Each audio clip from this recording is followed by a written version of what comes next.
reshaping the MSME ecosystem. Collectively, potential of MSMEs within countries' ongoing recovery efforts and over resilience building, as I said earlier on, against crises and shocks. Friends, today it's COVID, tomorrow it's climate,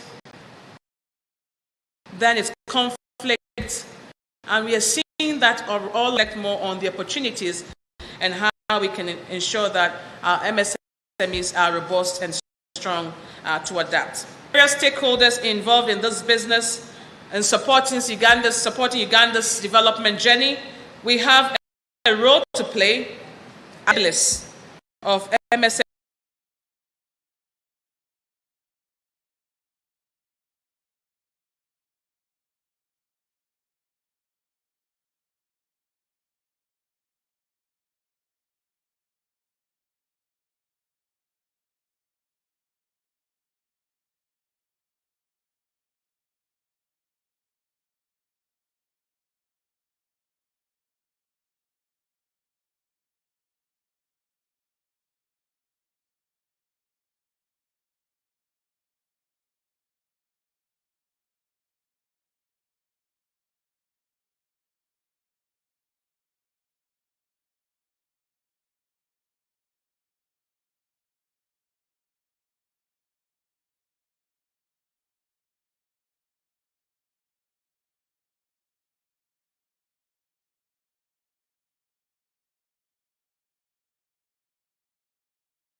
Agenda and the trade and the cooperative agenda that you are leading with the ministry.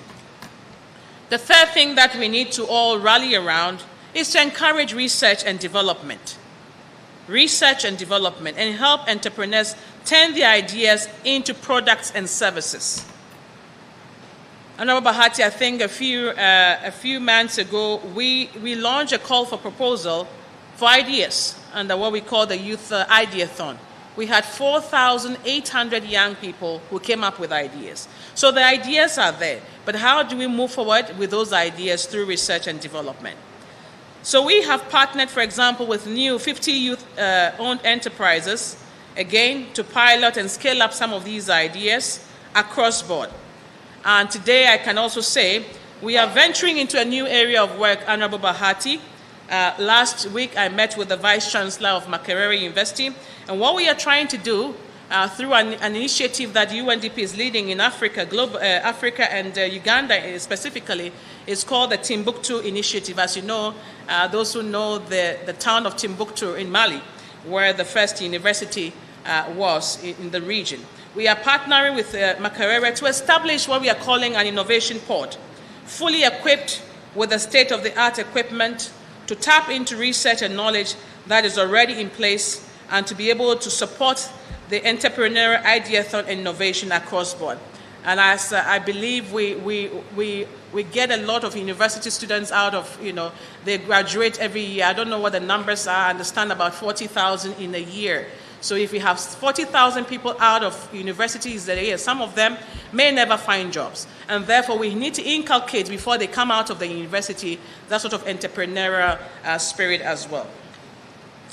The fourth thing that I wanted to also highlight is how we facilitate new technologies to enhance MSMEs' reach and be efficient in many ways and lower their costs. The future of work is also going to be in technology.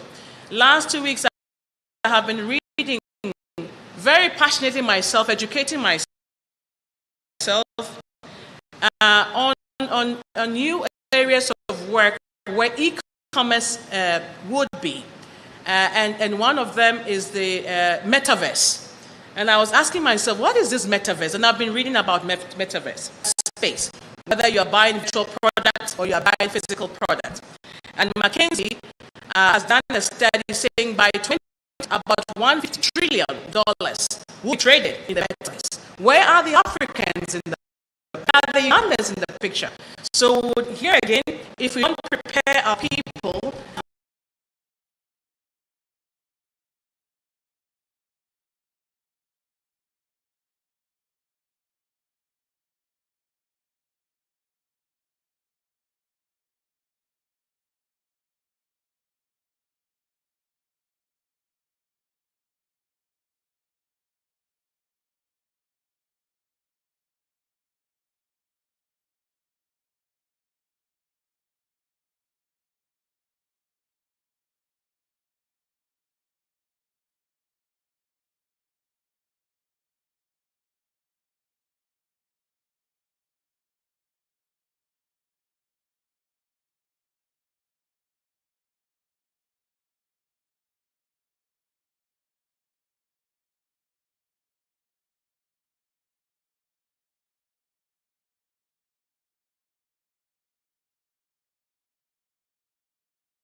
how can we support MSMEs to assess the Africa Free Trade Continental Area when we still don't have a strategy? It's taken now over a year, and I think we need to get going on that collectively under the ministry's leadership. And I worry that some of these important conversations that are happening, if we don't move fast, position themselves, and then we'll be coming at the tail end when the deals have been struck already. And I think in my own personal, I would say enthusiasm to get things moving, I said, okay, let's not wait for the big English of strategy.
to ensure that we play our role in empowering MSMEs to drive a fast, equitable, and sustainable post-COVID recovery. I reiterate my appreciation to the government of Uganda and to you all for making the time to commemorate this day. And as I understand from ministry colleagues, this is to go out there in the field and do some practical work and connect business to businesses so that we make sure that we can live the aspirations that we are all aspiring for. So thank you once again, and I wish us all very successful deliberations.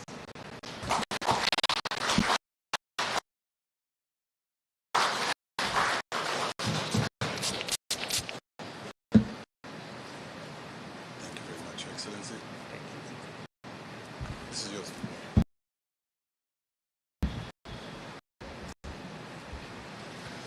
Another round of applause for Your Excellency, Elsia Tafua. Thank you so much, and I will cash in on that invite to Accra for sure.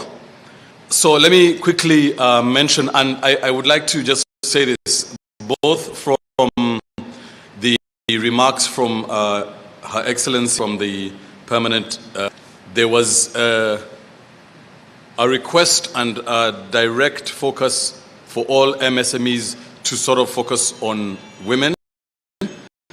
And I might say this, even just from looking at 80%, if not 90% are women. Am I right? Anyway, let me, yes, I think so. I'm looking to see, I don't see it. Anyway, I want to thank the exhibitors who are here, Linda Crafts, Wau, Sigel, Horns, and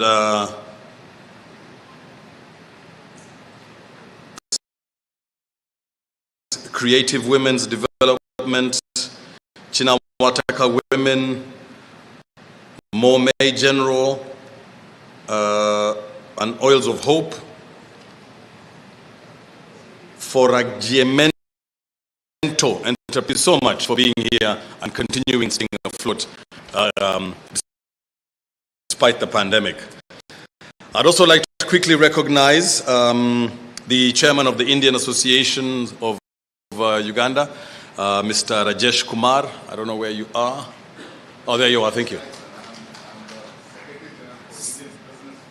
Indian President's Forum, Secretary General, thank you very much. And also the Director of the Uganda Investment Authority, Mr. Angelo Izam, thank you for being here today. Ladies and gentlemen, please help me put your hands together. The Minister of State for Trade, Mr. Honorable David Bahati, to please come and give his remarks and launch the MSME Forum in Uganda.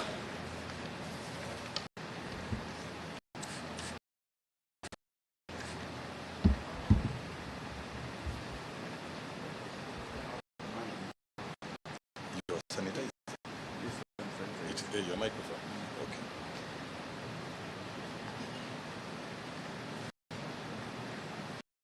Thank you. Here, our sister,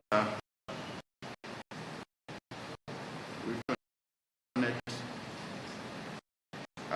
speech that you gave, but also for your dedication and support you give us, especially to support small and medium enterprises. I can probably say, ladies and gentlemen, because the country rep went through the protocols. First, I want to thank you and all our partners, you said, who continue to support us as we try to support the small medium enterprises. I hope that at one stage, we shall not remain small, we shall grow to become big. The country, the secretary of the association, I've also seen our representative from the ministry representing the PS and the commissioners who are here, and all the EDs and CEOs of the small and medium enterprises. Good morning. My sister, I want to excuse myself. It's not because I fear COVID so much, but I also have a problem with my sight. My doctor tells me that I'm very sensitive to color, and if I'm not near yellow color, I have a problem. That's the reason why I have that's the reason why I have to be near the yellow microphone. So it's not because of that very simple reason. I hope you'll bear with me. Now, I want to welcome you to this International Day of Small Medium Enterprise, and target our commitment to supporting the small medium enterprises of around 100, a matching grant of 100 billion, and the banks will put 100 billion, so that small medium enterprise can go and borrow at a small interest rate of 10%. Because we know the challenge that we are facing among many, one is the cost of money. So to resolve that, we have put a fund in the banks, commercial banks, so that you can go and borrow at 10% instead of borrowing at their rate of 24%. So I hope you small medium enterprises, you are taking advantage of this. I know that there have been some challenges of access, but I hope that you should be aware of this and take advantage of this. For those who are involved in manufacturing, we are going to develop 5 industrial parks this financial year, and our aim is to develop 22 in the next 5 years. But we believe that small medium enterprises, you need affirmative action. So in each industrial park, we'll have space for you, small medium enterprises who are involved in manufacturing, specifically reserved for you to take advantage of it, and therefore you don't have to pay money to buy land to put up a factory or I thought that one deserves a much bigger one, because so that really you don't have to struggle looking for land where to put your small factory. So that is point number 2, what we are doing. There are those also small ones, businesses, who want little sources, and therefore we have put another program, initiative of Emyoga. Country rep, this might look small, or organizations are involved in salons, and we have put money, over 300 billion in Emyoga, and we are continuing to put more money for the next 5 years so that you can access. Now, one of the challenges that we have been hearing about is you satisfying someone who are involved in manufacturing. Please, we want to listen to you, because when we get a different picture, they say as long as you have all the requirements that they need, they should not take more than a month to satisfy your product. Small medium enterprises, please look at the requirements. Government, UNBS, will be ready to quicken the process so that the issue of access to markets. The government created markets.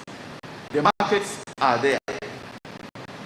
If you begin with the regional market, the market of now 400 million people, and will be growing in the next years to 886 million people, because we have now added DRC.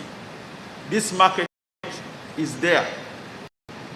If we also talk about the market of Africa Financial Free Trade Area, a population of 1.2 billion, and in the next 20 years, we'll add another 1.3 billion to 5 billion Africans on the continent.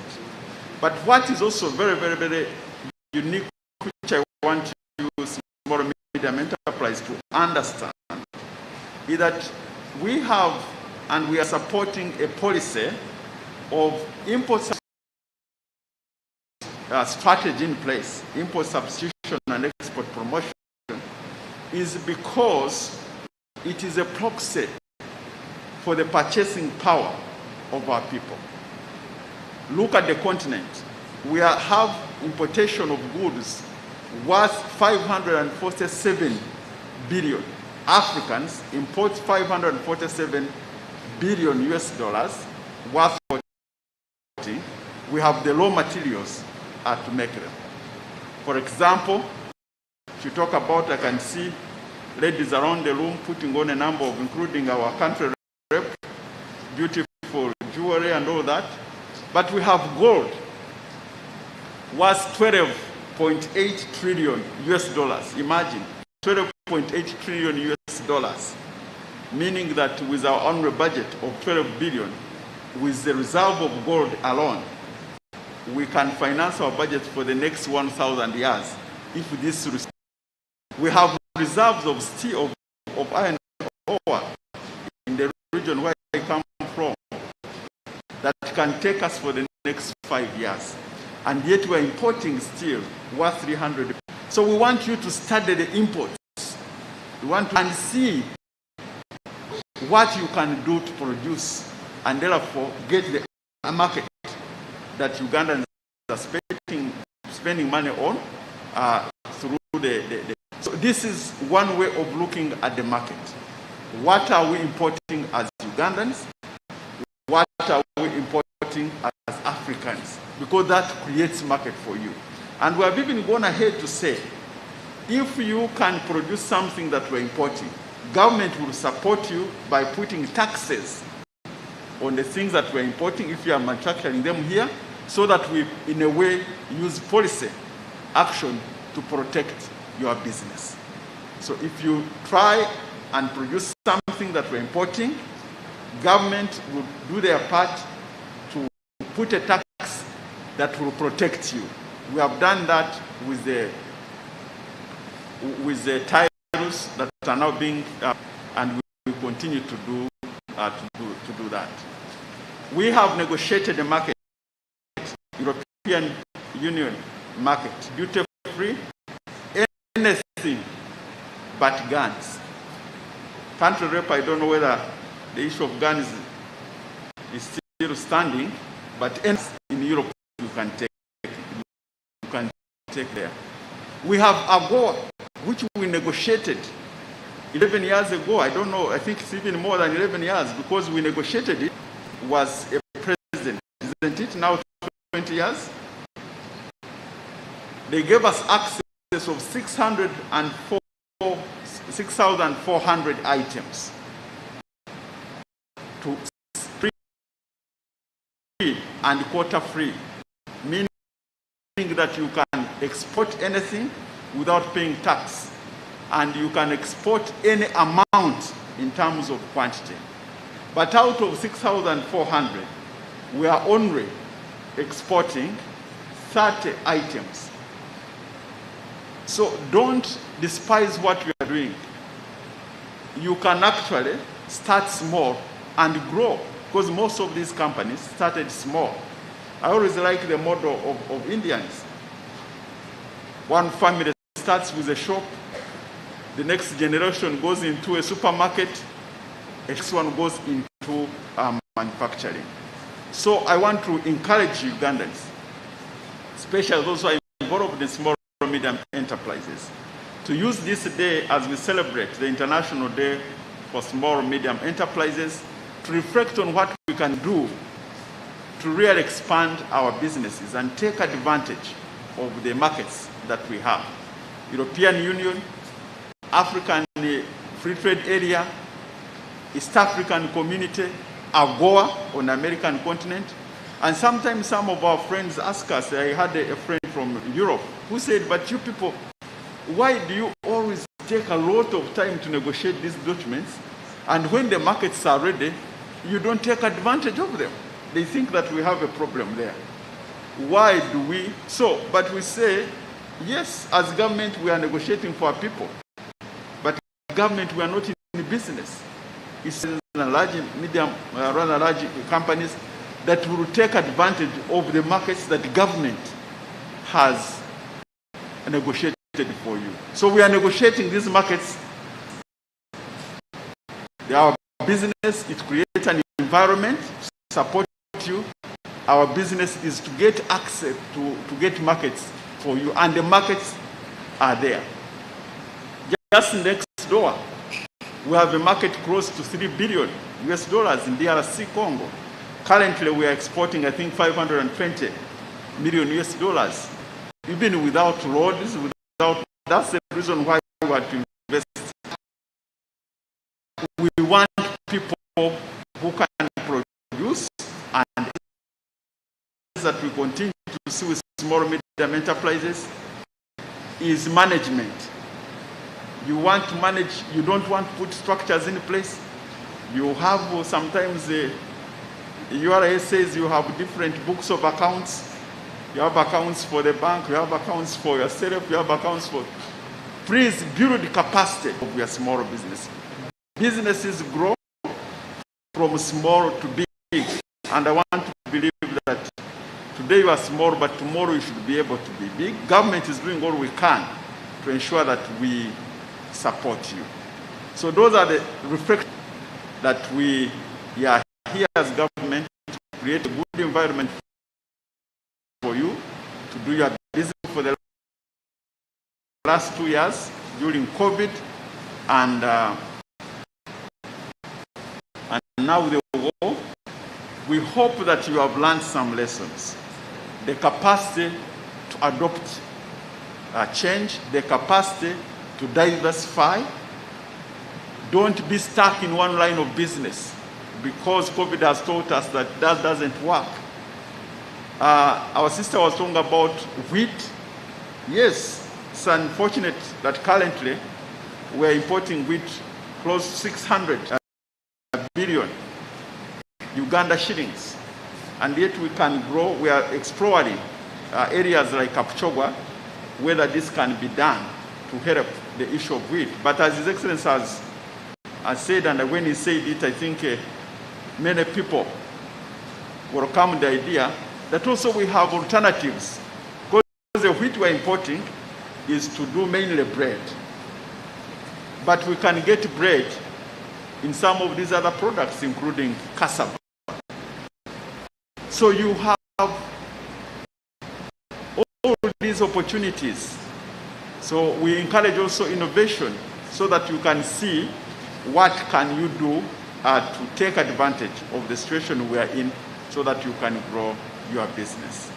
I am always a man of few words.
is it.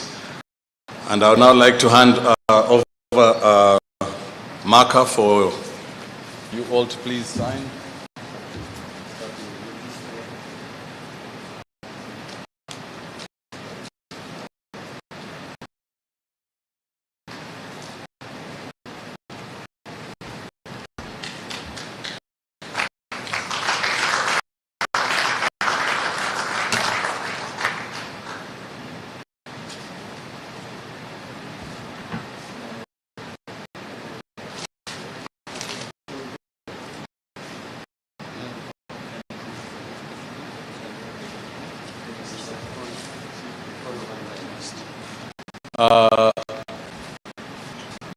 Before you sit, Honorable, there are some documents of registration that would like you to help us hand over.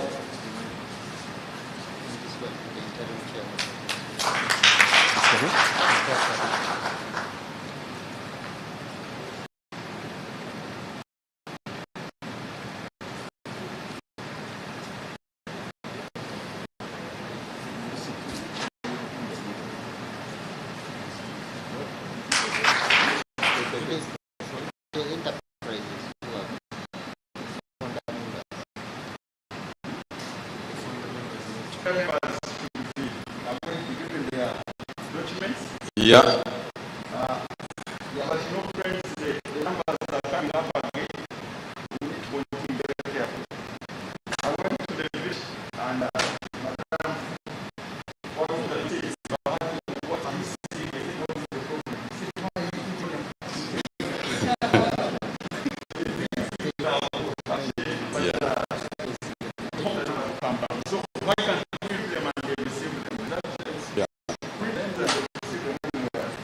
We shall start with the interim chairman to please come and receive this certificate. Mr.